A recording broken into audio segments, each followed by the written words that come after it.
Hi,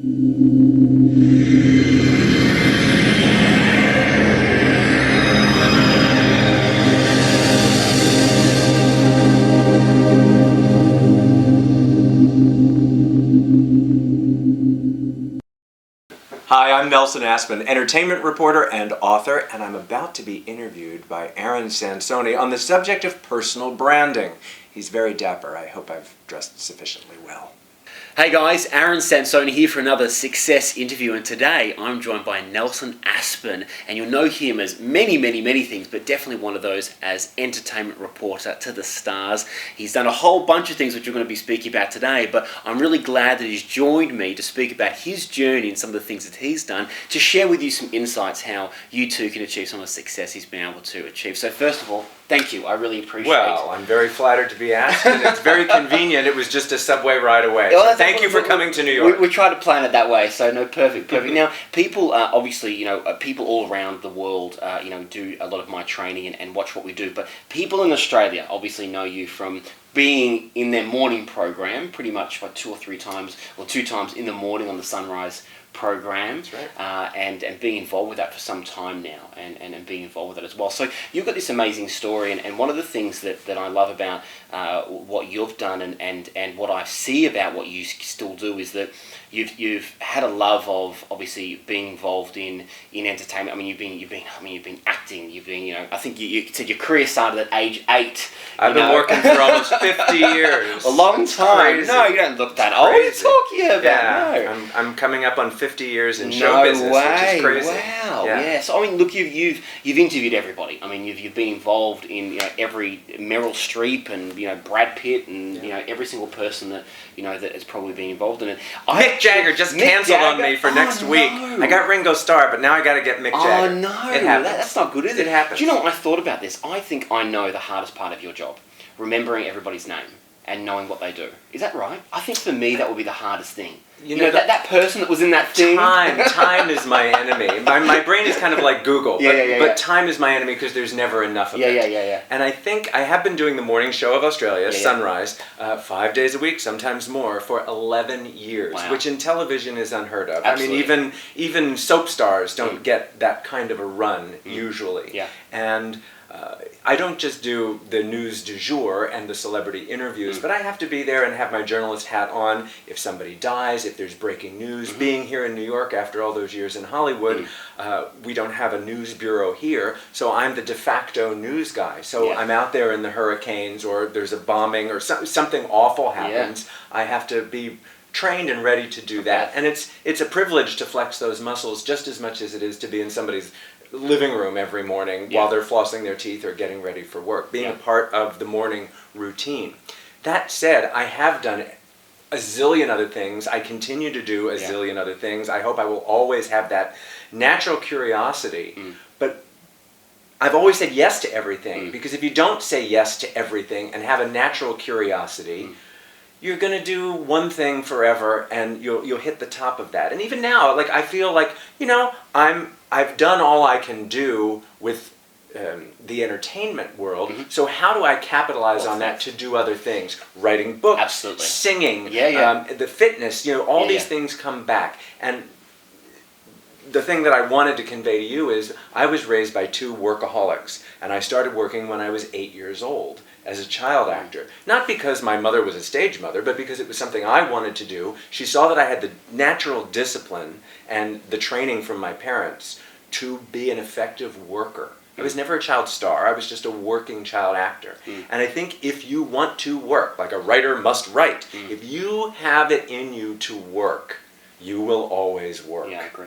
Yeah, I agree. And I completely understand what you say about having people that, your parents that come from a background of workers, same, with me, not having an amazing upbringing, I think that is one of those things. I always say to people that, you're either driven by inspiration or desperation, and I think that wanting to make that change and learning, because I'm sure your parents have some great attributes, but you saying, well, I don't want to be a workaholic, that if I'm going to be a workaholic, it's going to be on my terms, it's because I'm sure you work hard, just like I do, 24/7, but it's things that you love doing and being a part of. But why entertainment? Because that's obviously the catalyst for you that you moved into, and that is where you've really sowed your seeds, and now you have more brand things happening, which I want to talk to you about, the Yeah. books and those kind of things. But what is it about being involved in this world of entertainment where, you're finding out the goss, you're getting it to people, and then from that, obviously, you expand it to other reporting. What is it about that world that has attracted you to it? Well, I'm good at it. Okay.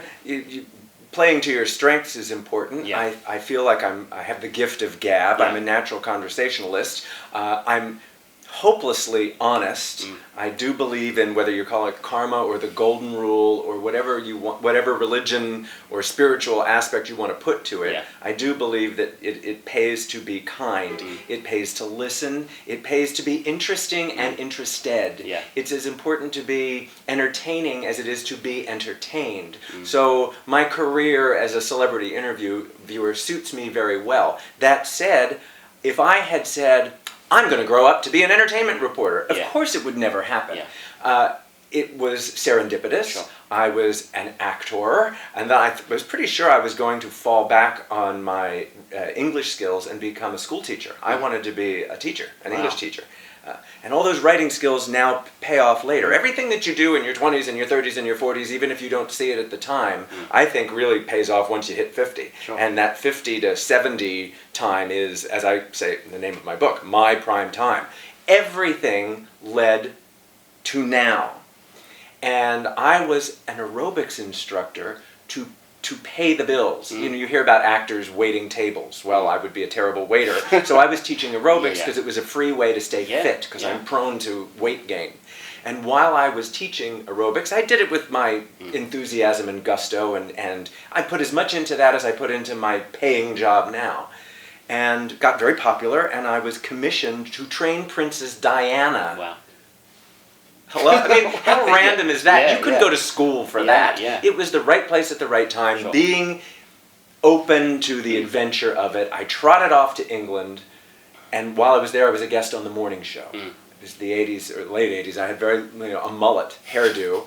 And there I am doing my thing. It's back again, you know that, right? But it's not back again here. I don't have it here to do it anymore, or maybe I would. So while I'm on TV in England, they said, we'd love you to join our show as our celebrity fitness correspondent from LA. I did that for 10 years. Wow. Started doing all the international morning shows, and then one day Australia called and said, we're putting together, we have the show Sunrise, we've seen you on the British show, would you like to come and do this? Wow. I'm like, well, what time of day would it be for me? Yeah. It's right before happy hour? Sign me on. So and then here it is 11 years later. Wow. So it's saying yes well, I think to it comes back to opportunity. the exact same thing that you said at the start. It comes back to you saying yes to the opportunities that are coming around. And I've been fortunate enough to share the stage with Sir Richard Branson and these kind of guys. And one of the things he says to me, he says, Aaron, if you can't, even if you can't see your way yet, when you have an opportunity to come, you say yes. And then you work it out. You say yes, and you work it out. I'm sure for you, being called upon as this fitness expert and then being called upon for the entertainment side of things for you, you're just saying yes, the opportunities are coming.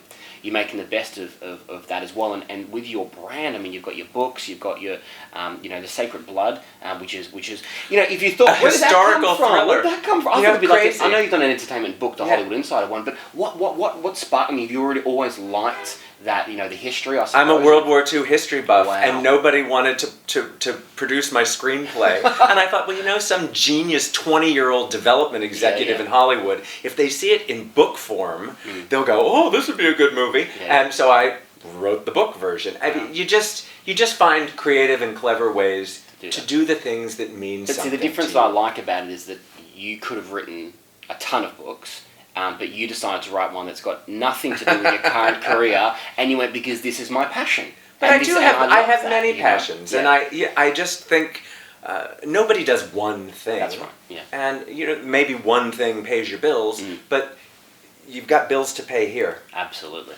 Yeah, I agree. And so for you, the book you've done, the dinner party one? Dinner at Nelson. It's like, what kind of cook was I? I didn't know from cooking, and I wrote a cookbook, and it sold very well. It was very pretty, and I learned how to cook. And if they call me for Dancing with the Stars, I'll learn how to dance. Yeah. I'm going to be throwing out a pitch at a baseball game. I got to learn how to pitch. Yeah. But I'm singing again. But as well as I sing, I'm not a trained singer. But you can bet I've hired a vocal coach.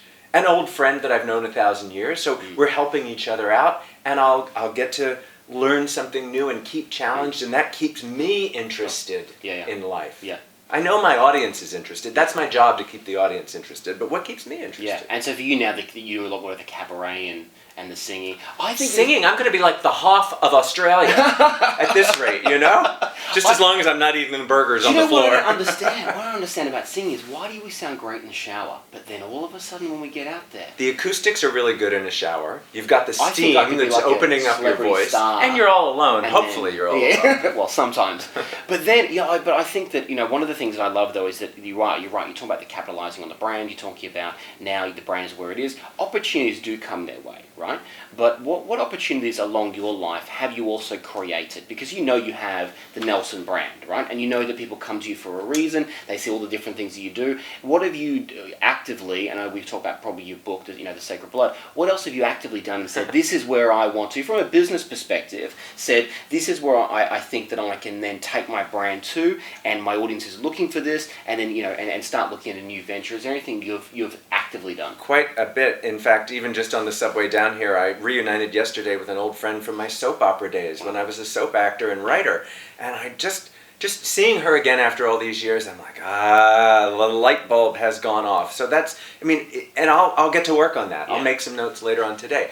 But when I was doing the fitness, because the boom, boom, boom of the music was getting me down, I needed something with thought and intelligence. Yours is brains to brawn. And I created the Brains and Brawn workout, which was a book club with a workout. Okay. And I would bring authors in, and we would discuss literature rather than listening to the music. Wow. And it was actually helping train me for a talk show. Because I had my own little talk show in the gym every day. So you're literally on a spin bike while trying to reach. We did it on a spin bike, and then we took it to treadmills. Wow! But we would discuss. We didn't have to. You don't have to read at the same time. I was trying to understand at the same time. But very important. I trademarked the name. Yeah. And I copyrighted the logo of the bicep with the light bulb over it, Brains and Brawn. And these are very important things. And ideas can be a dime a dozen, but you have to protect yourself, and so you are not exploited. Right. And that is, maybe you'd rather just be creative and not have to do the business of it, but you do have to take care of business too. And it's just as far as branding. In television in particular, there's always somebody waiting to take your job. Somebody who's younger, who's better connected, who's willing to work cheaper, whatever. As in many businesses, there's always somebody standing just waiting. And you have to be reliable. You have to have a point of difference. You have to have a reason why you get to have the job. Yeah. You have to be special. You have to be unique. There's only one Aaron. There's only one Nelson, not counting my father, Nelson Sr. So you have to provide something that no one else can provide. And this comes into one of the things that I've been raving about for so long, and I think that in America it's been around for a bit longer, and I'm blessed to travel now. We teach in 14 countries, and I get to see people that are advanced, behind us, sort of middle of the road. But one of the things that it's not new to you. You would have heard the word personal branding before, right? It's not new to you. But I think what we lack sometimes within the business world is understanding the power of what personal branding has. And I'll give you a quick example. Again, I mentioned Sir Richard before. If he was to open up a company and it was going to be called Virgin Couches, he would have instant value in the company because of who he is. He would have instant customers because of his following. So that comes through his company branding, but also his personal branding is part of what he does as well. And I believe with an entrepreneur, when they're starting a new venture, the personal brand they have can add immediate value to that, like you. I mean, all the new things that you've done, you have a following of audiences that love you. Sure, they'll read my book no matter what I write. Yeah. Or singing, they'll, you put the butts in the seats. So they're there not because I'm such a great singer, but they're there to have the experience, the shared experience with me. So what do you do to keep that connected, to keep them, I am constantly, vociferously, we inadvertently, or actually rather advertently, we met via social media. Sure. I'm sitting here with you. Yeah, exactly. We weren't in each other's orbit a week ago, but thanks to Twitter, so I'm a mad tweeter. Yeah. I don't do Facebook. You don't follow anyone. What's going on with that? Can you follow me? Can I be the first person ever? You can unfollow me straight away. Putting me on the spot. But let me take the only time I ever follow anyone is when my thumb hits the wrong button. And then I'm kind of sorry. My apologies. You follow me, then we'll take a photo, then you can unfollow. It's fine. The thing about that is, and some sort of random person out in the middle of God's country. So Yeah. I followed once, and they were like, "Thank you so much." And I was like, "I'm so glad, but do you really think if I were going to follow one person, But I asked Miro, she said no. So. I started out following people, and it just got, because for me, it's where I'm disseminating information. Sure. It's not how I generally catch up with people, Sure. although it is handy for that a lot of times. And I just found that if I started following one person, I couldn't not follow the next one and the next one, and I'm a people pleaser. Yeah. So I find other ways to communicate. Let's have a big dinner party, or I'll give a free concert in the park. But I can't follow everybody. Yeah, no, I understand that, but I think that, and that's actually a pivotal role in social media now within business, and for me, it sounds to me like it'd be the same here. The social media for you is a great vehicle for you to be able to connect with your audience, but I think that having the break for entrepreneurs that maybe are working for themselves, or maybe they've got a team of 5 or 10 or 20 people, but understand the difference between social media personally and also social media for your business, and your brands and your fan pages. That's why it's not personal. That makes sense. And as far as disseminating information, I have a marvelous platform in Sunrise. I mean, I'm on the #1 rated morning show every day, 3 hours a day, and while that is a marvelous platform, my hat that I wear there is show business. Yeah. So if I find something that's particularly interesting that I want to share with people, or I have completely unrelated news that I want to share, maybe my sister just had a stroke. I wanted prayers. I had to put that out there. I can't say that on the TV show about, when I can't go from Britney Spears to my sister had a stroke. Twitter, I can do that. Yeah, that makes sense. That's right, and you have to have those two parts there as well. So a lot of people out there, I talk about this a lot for people that are not in business yet, about turning their dreams into dollars. Now, I don't just say jump to a business and go for it. I say, what are you passionate about? What are you interested in? What is it something that you can wake up 10 years from now and you still want to jump out of bed and do that? And I know for you, knowing that you're going to interview that person, knowing that you're going to do that, you are inspired by those things. For people that I think one of the things that holds people back is the fear of a lot of things, fear of failure, fear of the unknown, to go and take that leap.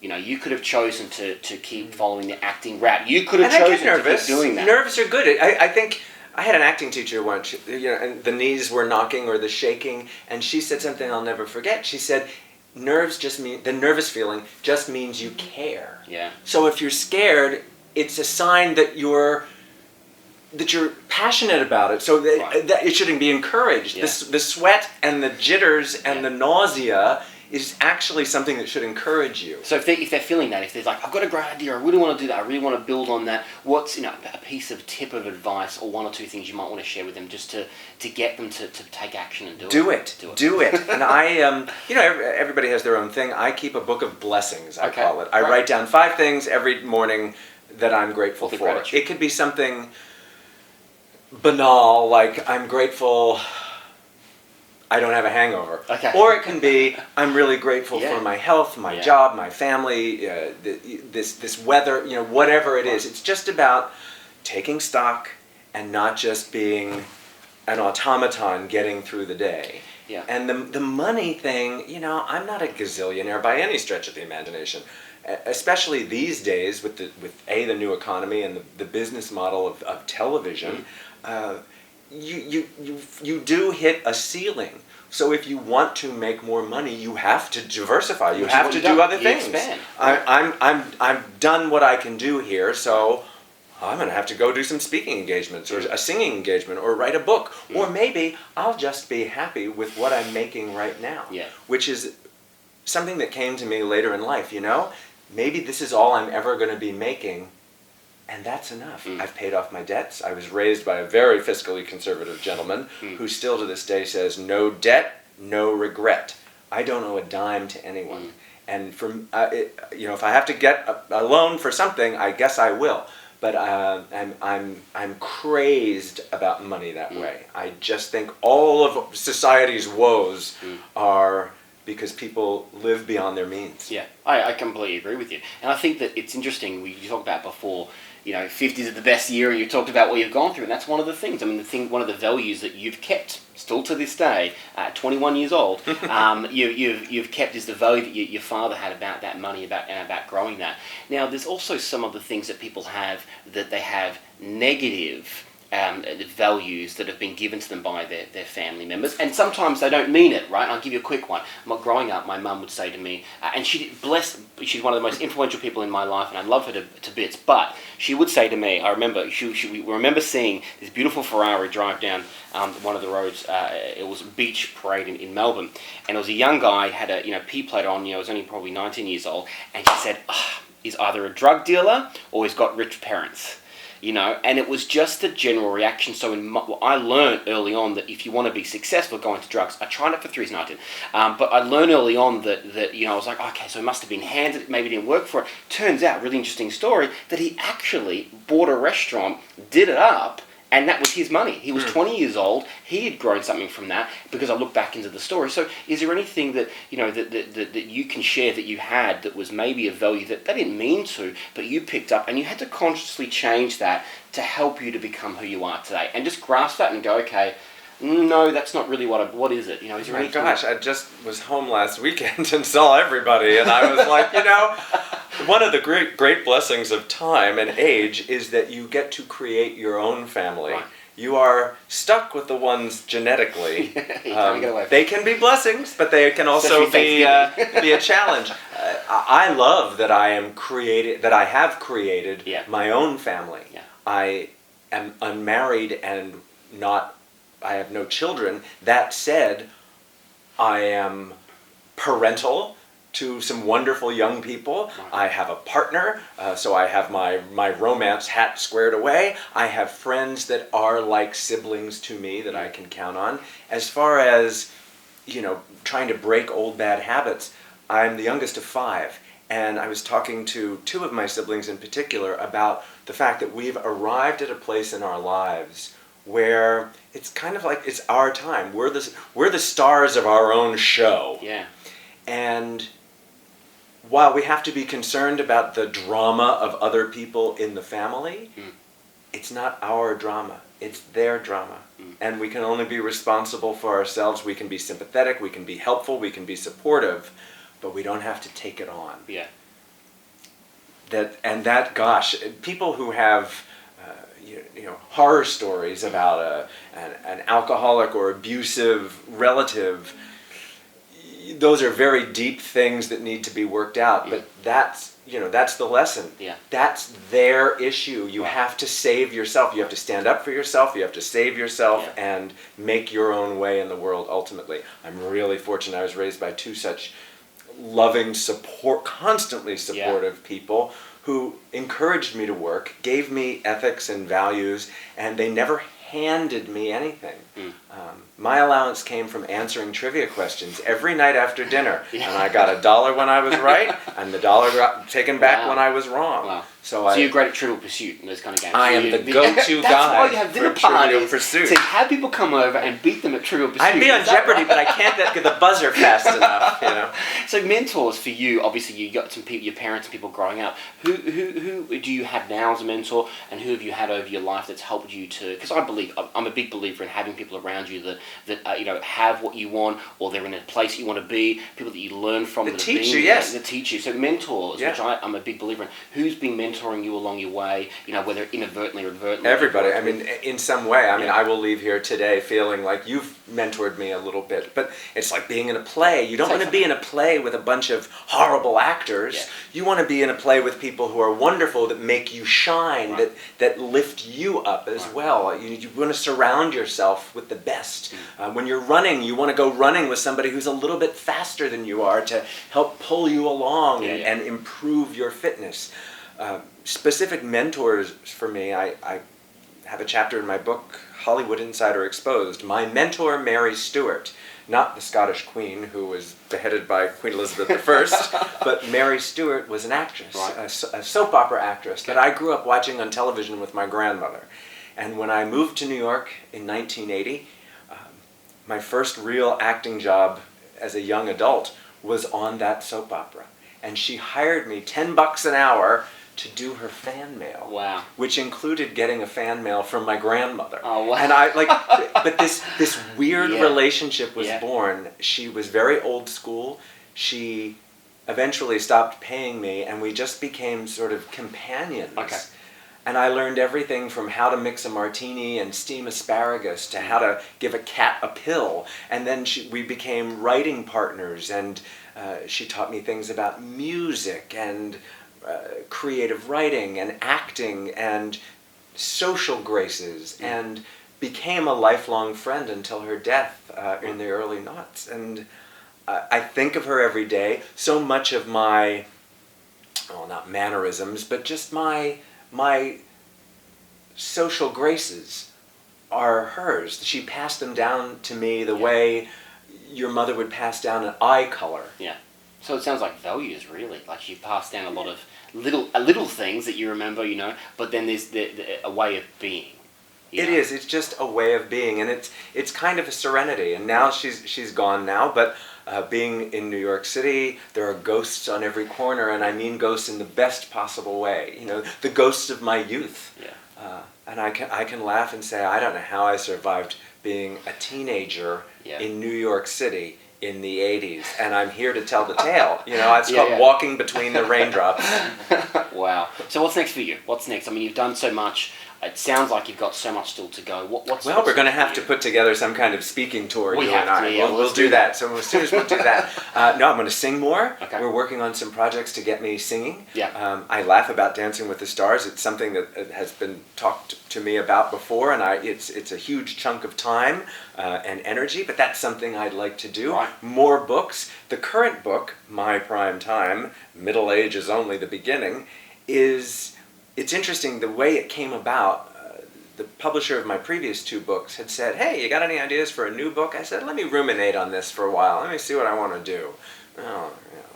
Food, fitness, being 50, now I'm in my 50s. And I thought, this is kind of like a recipe book. All the different things: physical fitness, diet and nutrition, dating, sex, and relationships. Yeah. Of course, there's a lot of celebrity content on the fabulous celebrities who are over 50, like Brad Pitt. Brad Pitt's over 50 now. So it gives me, and I'm no dummy, I'm now an expert at being over 50. And I'm always going to be over 50. So it's job security. Wow. I now have credibility and legitimacy as an expert on all things 50 plus. The thing about branding is if you're not yourself, authentic, as you say, authentic, people will know. People are onto it. And it'll destroy your brand if it's not you and they find out. And I point to Reese Witherspoon. And granted, a lot of her physical demeanor is, we think of her as cute little legally blonde girl. But remember when she got arrested and she got into the confrontation with the policeman, and it was one of those "don't you know who I am" moments, and you're like, oh. Yeah. And I think it was so crushing for her and her public was because it was messing with the brand. And as my mom would say, don't let your halo slip and choke you. So if you're going to put on this sweet, cute act, it's sooner or later it's going to come off. Yeah. Especially with this social, you'll make a drunken tweet, or there'll be a closed circuit camera that you didn't know about, Solange in the elevator or whatever it may be. Just be yourself. It doesn't mean you have to be super nice or super fake. You can still be the best version of yourself, you. but be who you are. Yeah. I think when cameras are off and they're on, and it's one of the things that people talk about. Where people are like, oh, you're always on and you're always passionate. Do you have your downtime? Like, I'm always like this with my team. I'm always like this with my wife. Whether you like us or not, I'm always like this. And it's the same, like you're saying for yourself, is that it's easy to be you because it's you, and and in the same instance, you've that authenticity which people want to be around and they want to know in the story behind it. It's definitely something that I think that we really, entrepreneurs out there really need to take that as part of their own personal branding and be able to. And if they don't like it, you can't take it personally. Not everybody's going to dig me, and that's fine. You have to dig yourself. Yeah. And be happy with that. As well. Rejection is part of it. And being an actor, you've never been rejected, right? Ever. No one's ever said to you, "I'm sorry, you're not going to get this role." How about just maybe as dating? I don't know. It's that wall of invisible Oscars that I keep. But you get out of bed and you stub your toe and you go, "Oh, it's going to be one of those days." Yeah. Stop right there and change your day.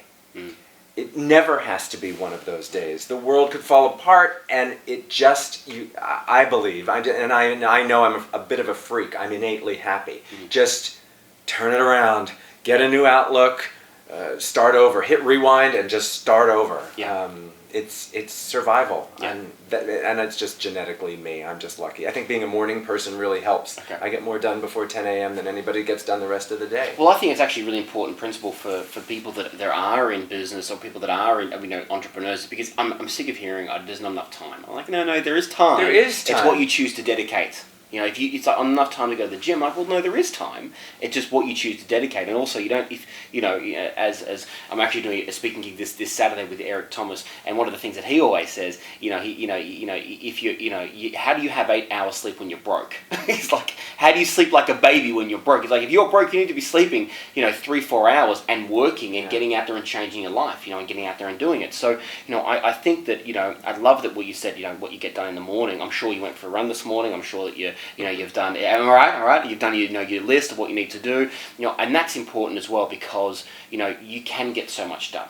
Everyone thinks mornings, I start at 9 o'clock. You just need to start early and to get things done, in sort of the time management principles that we've talked about, as well. So is there anything else that, if you're sitting across from somebody who had an idea and a passion, never been into business for themselves, worked for somebody else, worked for the man for the last 15 years, and were thinking about taking that, not just thinking about it and moving past the fears, what would be, a piece of advice that you would, if you were to write a book, what would be the first 2 points you're going to leave, an entrepreneur to maybe take a leap and do something? What else would you leave them with? A, do it. B, protect it. Okay. Don't give away your heart. Yeah. It's a valuable. Your passion is worth something. Yeah. Whether you consider that personally fulfilling and or fiscally fulfilling. Right. So follow your dream. Do it, and protect it. Yeah, I agree. Well, amazing interview with Nelson, who I appreciate all of your time today. And guys, there's some amazing lessons that we can all learn from there about having success within our businesses, taking a leap of faith and getting out there and doing it. And, for a man who's not quite in his 50s, or I have to say you're in your 50s because of your book. July 1st, 1963. It's no secret. It's on the internet. It must be true. It's there. And you've got a great book coming out as well. So make sure you guys check that. I'm sure it's on Amazon and a bunch of stores as well. And we're really interested to see how, the next stage of Nelson's career goes as well. So there's some amazing lessons there. So from Aaron Sansoni, it's me saying, remember to live with purpose, live with passion, and live with profit. I'll speak to you soon.